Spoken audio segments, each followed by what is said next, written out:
আজকে ঘুম থেকে অনেক তাড়াতাড়ি উঠে গেছি 6:30 বাজে এখন। তারপর উঠে ঘুম ভাঙছে না, যখন ঘুম ভেঙে গেছে আর আসতেও চায় না। তো তারপর মাকে বললাম আমি লিকার চা করে দিতে, লিকার চা খাই, তারপর সারাদিন দেখি কী করি সেটা তোমাদের সাথে আবার শেয়ার করবো। সকাল সকাল স্নান করে তারপর বেরিয়ে গেলাম মন্দিরে। কোনো বাড়ি যাই না, এবারে প্রথম মা বলল চ, তাই গেছি, মন্দিরে চলে এসেছি।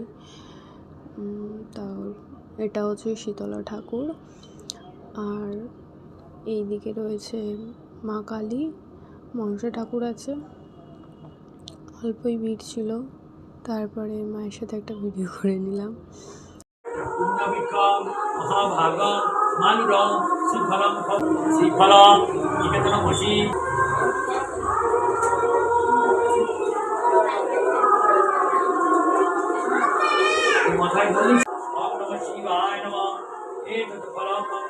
আজকে নীলষষ্ঠী পুজো তোমরা সবাই দেখে বুঝতে পেরেছো ভিডিওটা আশা করি।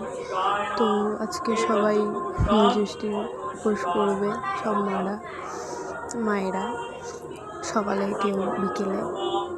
চলো টাটা, নেক্সট কোনো ভিডিওতে আবার দেখা হবে, বাই।